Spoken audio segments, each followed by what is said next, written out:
Savar আশুলিয়ায় sub রেজিস্ট্রারের বিরুদ্ধে দুর্নীতির অভিযোগ, টানা ৯ দিন রেজিস্ট্রি কার্যক্রম বন্ধ। বিস্তারিত তথ্যচিত্রে মোহাম্মদ আসিফুজ্জামান আসিফ। ঘুষ ও দুর্নীতির অভিযোগে আশুলিয়ার সাব রেজিস্ট্রার খায়রুল বাশার ভূঁইয়া পাভেলের পদত্যাগ দাবিতে টানা ৯ দিন কর্মবিরতি ও বিক্ষোভ করছে দলিল লেখক কল্যাণ সমিতি।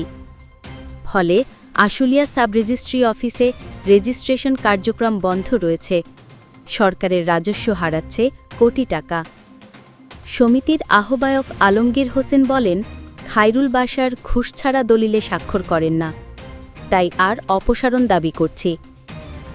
অন্যদিকে সব অভিযোগ অস্বীকার করে সাব রেজিস্ট্রার পাভেল বলেন, একটি পক্ষ আমার সুনাম ক্ষুণ্ণ করতে অপপ্রচার চালাচ্ছে।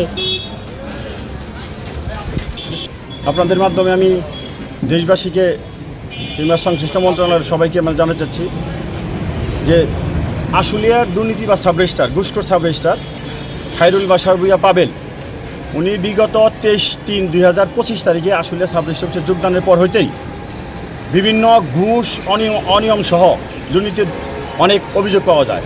তারই ধারাবাহিকতায় আপনারা ইতিমধ্যেও জেনে থাকবেন, সেটা হলো উনি যোগদানের 4-5 কর্মদিবসের যে কোনো একদিন বৈষম্য বিরোধী ছাত্র আন্দোলনের কিছু নেতাকর্মী অফিসে রেজিস্ট্রি সংক্রান্ত বিষয়ে আসেন। তাদের সাথেও ওনার ঘুষ নিয়ে দুর্নীতি নিয়ে একটা কথা কাটাকাটি হয়। এক পর্যায়ে তাকে টেনে হিস্ট্রে লাঞ্ছিত করে অফিস থেকে বের করে দেয়। তো তার পরবর্তীতে উনি তাদের সাথে হয়তো সমঝোতা করে ক্ষমা চেয়ে আবার অফিসে আসেন। তার পরবর্তীতে যখন উনি অফিস চলতেছিল, উনি ওনার 2-3 দিন অফিস করার পর উনি ওনার স্বরূপে উনি আবির্ভাব হয়। উনি সেই রেজিস্ট্রি করতে গেলে যে হয়রানি, জনভোগান্তি, যেটা চরম পর্যায়ে চলে গেছে। ওনার একটাই দাবি যে উনি যেভাবে অফিস চালাবে ঘুষ দুর্নীতির মাধ্যমে উনি সেভাবেই অফিস আমাদের করতে হবে। কিন্তু আমরা তো সেটা মেনে নেব না। এটা আমরা মেনে নেই বিদায় ওনার সাথে আমাদের দফায় দফায় আলোচনা হয়েছে, বৈঠক হয়েছে, কিন্তু উনি ওনার সিদ্ধান্তে অনড় যে উনি যে মোটা ঘুষ দাবি করে সেই ঘুষের বিনিময়ে ওনার অফিস করতে হবে, দলিল করতে হবে। এর জন্য আমরা ওনার বিরুদ্ধে গত 17/6/2025 তারিখ থেকে আমরা এই এক দফা দাবিতে, ওনার পদত্যাগের দাবিতে, ওনার অপসারণের দাবিতে, প্রত্যাহারের দাবিতে আমরা কর্মবিরতি পালন করতেছি।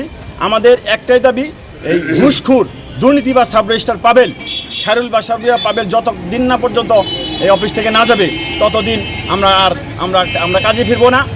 এটাই হলো আমাদের দাবি।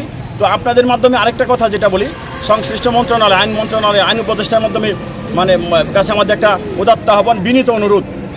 এটা হলো একটা সেবামূলক প্রতিষ্ঠান। এখান থেকে শত শত কোটি টাকা, হাজার কোটি টাকা রাজস্ব আসে।